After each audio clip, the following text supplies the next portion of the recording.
வணக்கம், welcome back to chef Deena's kitchen. இன்றைக்கி நம்ம கிச்சனில் பார்க்க போகிறது சேப்பக்கிழங்கு சிப்ஸு.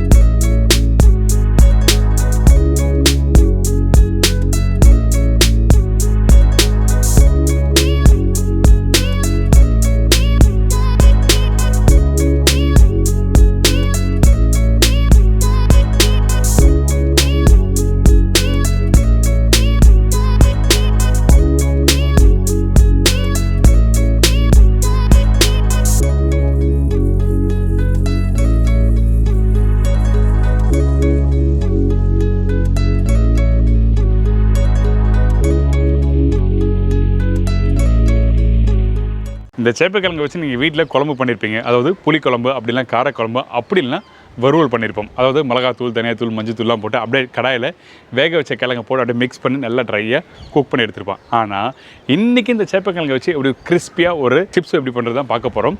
இந்த சிப்ஸ் பார்த்திங்கன்னா கிழங்கு நல்லா பீல் பண்ணி முடித்த பிறகு நல்லா தொடச்சிருக்கணும். தொடச்சா தான் உங்களுக்கு நல்லா கையில் பிடிச்சி கட் பண்ண முடியும். அப்படி இல்லைனா ஸ்லைஸ் பண்ணி ஃப்ரை பண்ண முடியும்.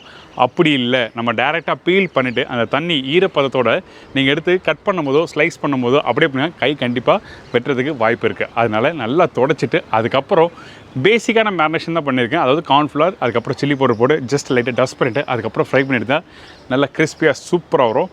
திருப்பி சொல்கிறேன், கிழங்கு நல்லா தொடச்சிருக்கணும், அதே டைமில் நல்லா தின்னாக ஸ்லைஸ் பண்ணியிருக்கணும். அதுதான் ரொம்ப முக்கியம். ஸோ இந்த டிஷ் எப்படி பண்ணுறது பார்ப்போம். அதுக்கு முன்னாடி தேவையான பொருட்கள் பார்த்தலாமா? சேப்பக்கிழங்கு 250 gram, cornflour 1 table spoon, chilli powder 1/2 table spoon, உப்பு தேவையான அளவு, எண்ணெய் ஃப்ரை பண்ணுறதுக்கு தேவையான அளவு, கருவேப்பிலை கார்னிஷுக்கு தேவையான அளவு. இதாங்க இந்த ப்ரிப்பரேஷன் தேவையான பொருட்கள். இப்போது நம்மக்கிட்ட இருக்க இந்த சேப்பக்கிழங்கு நல்லா தோலை சீவி எடுத்து வச்சுருக்கோம்.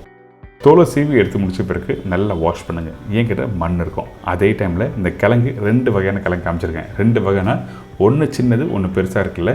சின்ன கிழங்கு யூஸ் பண்ணுறதை அவாய்ட் பண்ணுங்கள். பெருசாக இருந்தால் நீங்கள் கட் பண்ணுறதுக்கோ இல்லை ஸ்லைஸ் பண்ணுறதுக்கோ ரொம்ப ஈஸியாக இருக்கும். இதுக்கு பிறகு நம்ம என்ன பண்ணுறோன்னா, இந்த கிழங்கை அப்படியே ஒரு துணியில் போட்டு நல்லா துடைச்சிருங்க. அப்போ தான் அந்த ஈரத்தன்மை இருக்காது. அதுக்கப்புறம் கட் பண்ணுறதுக்கு ஈஸியாக இருக்கும்.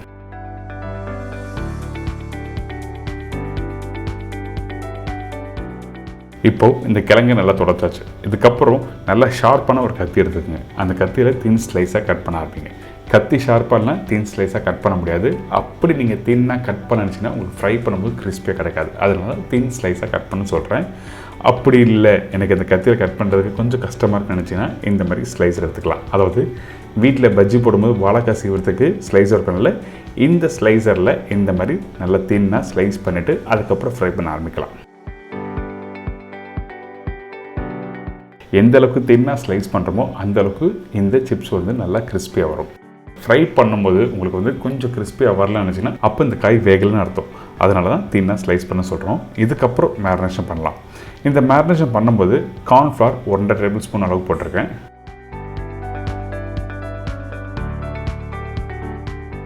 இதுக்கு பிறகு சில்லி பவுடர் காரத்துக்கு ஏற்ற மாதிரி நீங்கள் போட்டுக்கலாம். அதிகமான சில்லி பவுடரும் வேண்டாம். கொஞ்சமாக உப்பு போட்ட பிறகு இதை அப்படியே மிக்ஸ் பண்ணுங்கள். இந்த இடத்துல தண்ணி மிக்ஸ் பண்ணக்கூடாது. ஏன் கேட்டிங்கன்னா கிழங்குல தண்ணி விட ஆரம்பிக்கும். அதனால் நம்ம என்ன பண்ணுறோம், வெறும் இந்த மாவு, சில்லி பவுடர், சால்ட் இந்த 3த்தையும் நல்லா மிக்ஸ் பண்ணிவிட்டு அதுக்கப்புறம் டேரெக்டாக ஃப்ரை பண்ண போகிறோம்.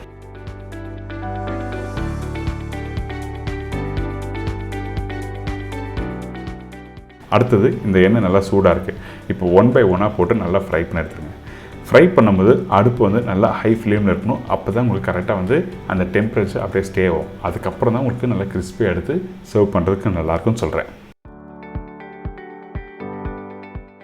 நீங்கள் வேகமாக எடுத்தாலும் சாப்பிட முடியாது. அப்படி சாப்பிட்டாலும் நாக்கு அரிக்கு சொல்லுவாங்க பார்த்தீங்களா, அந்த மாதிரி ப்ராப்ளம் வரும். அதனால தான் நல்லா கிறிஸ்பியாக வந்த பிறகு ஃப்ரை பண்ணி எடுத்துருங்க.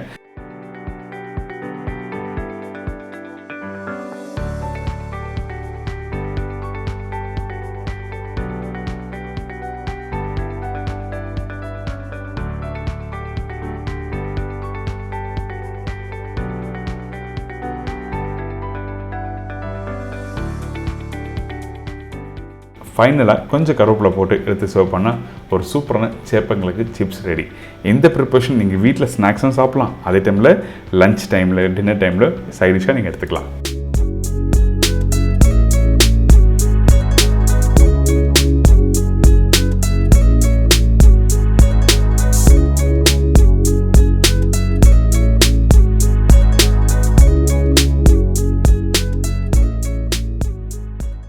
இன்றைக்கி இந்த சேப்பக்கிழங்கு சிப்ஸ் எப்படி பண்ணுறது எல்லாம் தெரிஞ்சிருக்கும். கண்டிப்பாக ட்ரை பண்ணி பாருங்கள்.